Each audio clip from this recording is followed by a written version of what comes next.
Human face, इस कार्यक्रम के साथ मैं हूं राधेश्याम भारद्वाज। श्रोताओं, आज हमारे साथ स्टूडियो में एक खास मेहमान हैं। आप जरूर परिचित होंगे अगर आप अखबारों में चुटकुले पढ़ने के शौकीन हैं और हास्य व्यंग की रचनाओं में आपकी अभिरुचि है।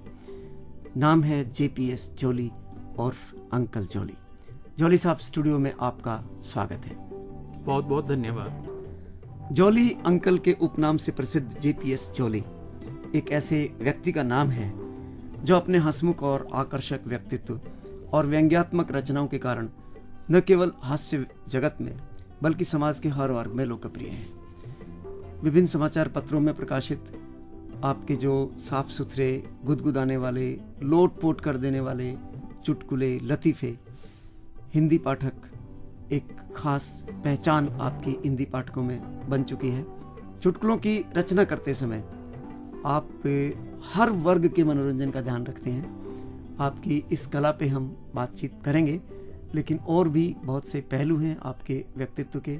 आप खुद एक व्यवसायी हैं, अच्छी खासी सर्विस इंडस्ट्री आप चलाते हैं और सबसे बड़ी बात ये कि आप एक बहुत अच्छे इंसान हैं और आपने एक बहुत अच्छा मुहिम चुना है हंसने और हंसाने का। तो बातचीत की शुरुआत करते हैं। जॉली साहब, आपका प्रारंभिक जीवन और शिक्षा दीक्षा। सबसे पहले आपका बहुत बहुत शुक्रिया कि आपने मुझे ये मौका दिया कि मैं अपने सुनने वालों से आज बातचीत कर सकूं। खुदा हर बुरी नज़र से बचाए आपको, खुदा हर बुरी नज़र से बचाए आपको, चांद सितारों से ज़्यादा सजाए आपको, गम चीज़ के आए भूल जाए आप, खुदा जिंदगी में इतना हंसाए आपको। अरे वाह, बहुत सुंदर, बिल्कुल सही है। हमारा कार्यक्रम शायद आपके साथ बातचीत में श्रोताओं को जरूर गुदगुदाएगा। तो मैं अपने सब सुनने वालों को हमेशा एक बात कहता हूँ कि हर जीवन में कुछ ना कुछ परेशानी तो रहती है, लेकिन अगर उस परेशानी की ओर ज़्यादा ध्यान ना दें और हम थोड़ा सा जीवन में हंसी मजाक ले आएँ तो बहुत हद तक हमारे जीवन की परेशानियाँ और तनाव जो है वो कम हो सकता। जॉली साहब, आपने हंसने हंसाने पे तो बहुत काम किया ही है। आपकी शुरुआत आपने कैसे की जिंदगी में? व्यवसाय के लिए क्या कोर्स चुने, क्या पाठ्यक्रम चुने, क्या पढ़ाई लिखाई की? मैंने अपनी ग्रेजुएशन कंप्लीट करने के बाद अपना कैरियर तो एज ए स्टेनोग्राफर शुरू किया था, लेकिन उसके बाद एक कस्टम का एग्ज़ाम होता है, CHA जिसको बोलते हैं, कस्टम हाउस एजेंट।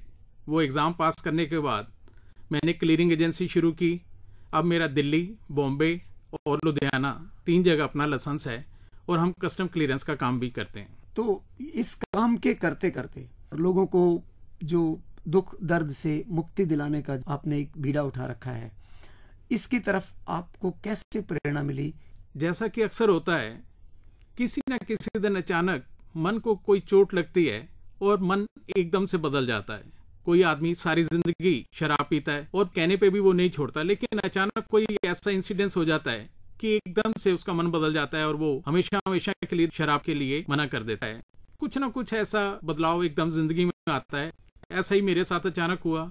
मुझे कुछ दिन अस्पताल जाना पड़ा। मेरा छोटा भाई बीमार था, तो वहां मैंने कुछ ऐसे मरीज देखे जो कई महीनों से अपने कमरे से, अपने बिस्तर से नहीं उठे थे। तो वो जब सारा टाइम वहां बैठे रहते थे, बहुत से लोग पैसे से, दवाइयों से, कुछ लोगों ने खाना दे के मदद करते थे, लेकिन कभी भी किसी ने उनके पास बैठकर 2 मिनट हंसने की कोशिश नहीं की।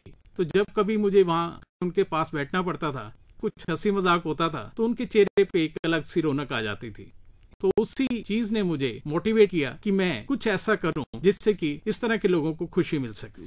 शुरुआत कैसे की? पहले मैं कुछ छोटी अखबारों के लिए लिखता था।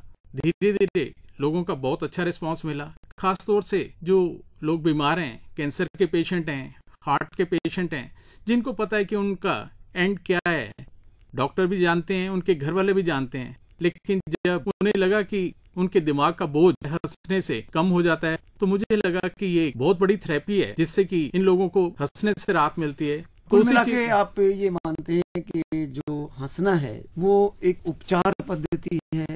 हंसने से सोचने की शक्ति बढ़ती है। आपको अपनी कार्गो एजेंसी से इतनी फुर्सत कैसे मिली? इस काम में वाकई टाइम निकालना बहुत मुश्किल होता है, लेकिन 6-7 साल पहले मेरे पैर में कुछ ऐसी तकलीफ हो गई जिस वजह से डॉक्टरों ने मुझे चलने फिरने से मना कर दिया, खड़े होने में मुझे दिक्कत होने लगी, ड्राइविंग करने से मना कर दिया। या तो मैं सारा टाइम उसको देख के मैं दुखी होता, लेकिन मैंने अपने आप को संभाला। समस्या क्या थी, कौन सी बीमारी आपको थी? इसको डीवीटी कहते हैं, इसकी फुल फॉर्म में डीप वेन थ्रोम्बोसिस। जी।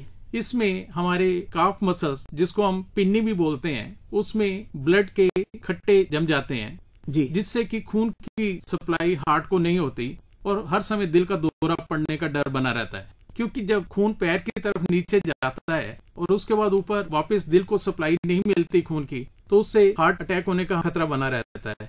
तो इसीलिए डॉक्टर रिकमेंड करते हैं कि आप हर समय बिस्तर पे रहें। तो ये तो बड़ा घातक है। तो ऐसे में आपने जीवन कैसे मैनेज कर रखा है? दुख तो हर इंसान की जिंदगी में आते हैं, लेकिन इतनी जल्दी अगर आदमी छोटे छोटे दुखों से घबरा के घर बैठ जाए तो वो तो फिर इंसान नहीं कहेंगे उसे।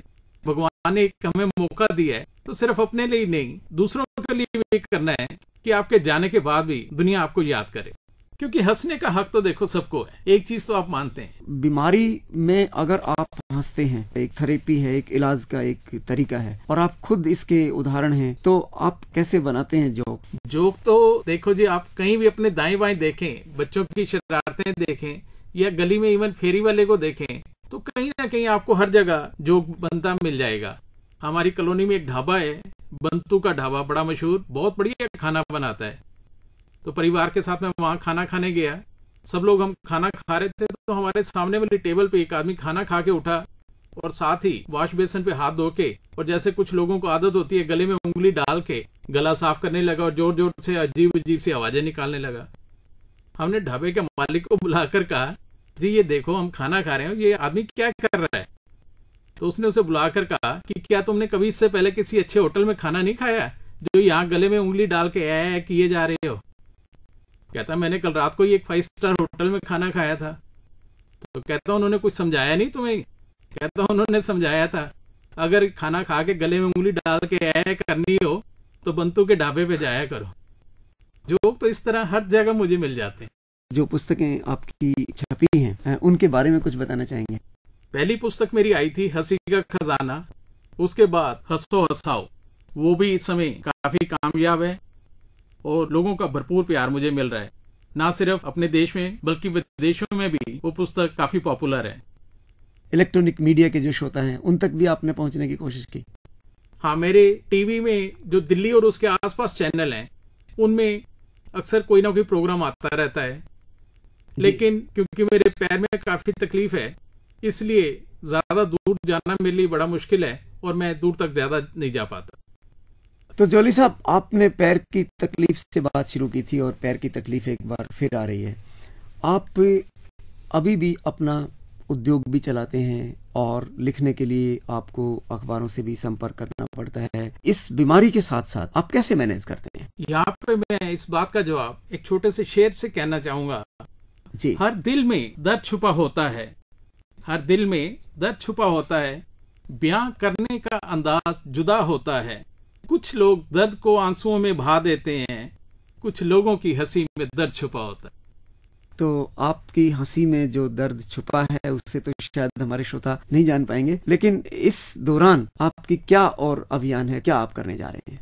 अब मैं एक हास्य और व्यंग की किताब लिखी है, इशारा। उसमें मैंने खास तौर से युवा पीढ़ी है तो उनके लिए मैंने इशारों में जो अपने मन की भावनाएं लिखी है। कोई ऐसा इंसिडेंस जो आप हमारे श्रोताओं के साथ शेयर करना चाहें?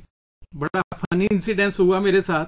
एक दिन जोक सुनाने के लिए बुलाया गया और वहां पे जो सेक्रेटरी साहब थे उन्होंने मेरे बारे में बहुत ज्यादा कुछ बोल दिया कि हमारे बीच आ रहे हैं देश के बहुत ही मशहूर लेखक, इनकी कई किताबें मार्केट में आ चुकी हैं, बहुत सारी अखबारों में इनके जोक्स के कॉलम छपते हैं, बच्चा बच्चा इनके नाम से वाकिफ है, ये पूरे देश में वर्ल्ड फेमस हैं।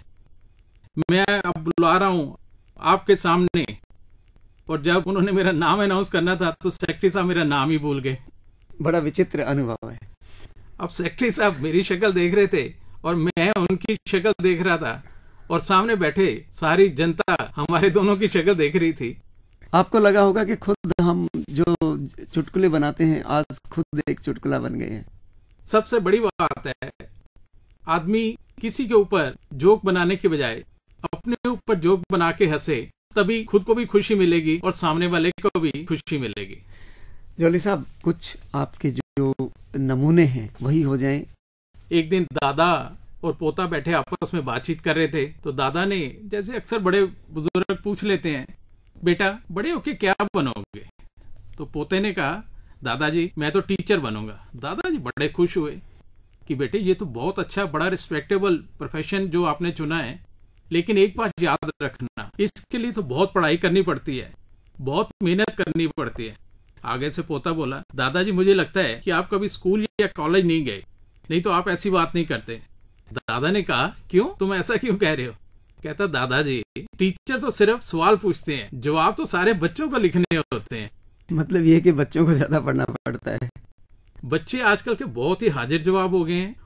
उस दिन एक टीचर ने, हमारे मोहल्ले का एक बच्चा है बंटी, उसको कह दिया, उस बेचारे को बचपन से चश्मा लग गया, तो उसके टीचर ने कहा, बंटी चश्मा पहनकर तुम बिल्कुल उल्लू लगते हो।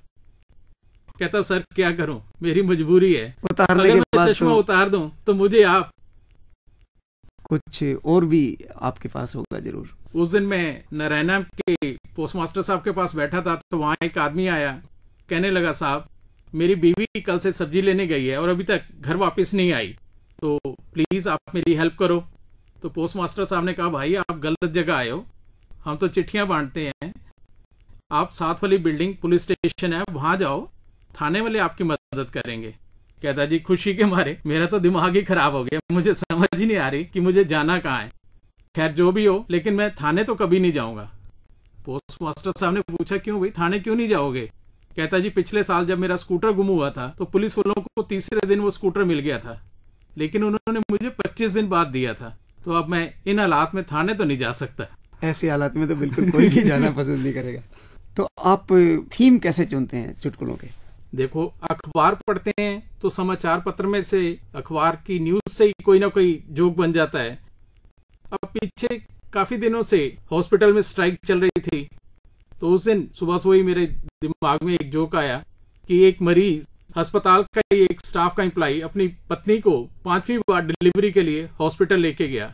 वहां जाते ही डॉक्टर साहब ने गुस्सा किया कि तुम कैसे आदमी हो, हम दुनिया को समझाते हैं कि बच्चे कम से कम होने चाहिए, पूरी दुनिया पॉपुलेशन डे मना रही है, और तुम हो कि आज 5वीं बार अपनी वाइफ को डिलीवरी के लिए यहाँ ले आए हो।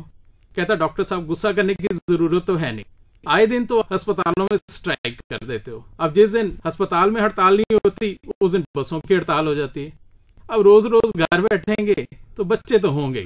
अरे वाह। उस दिन एक पार्टी में मैं जोक सुना रहा था, तो मेरे सामने एक साउथ इंडियन सज्जन बैठे थे, तो वो भी जोक पूरा होने से पहले ही बड़ी जोर से हंसना शुरू कर दें। तो जैसे ही मेरा प्रोग्राम खत्म हुआ तो मैंने उनसे जाके पूछा, मैंने कहा कि क्या आपको मेरे जोक समझ भी आ रहे थे या आप ऐसे ही हंसते जा रहे थे?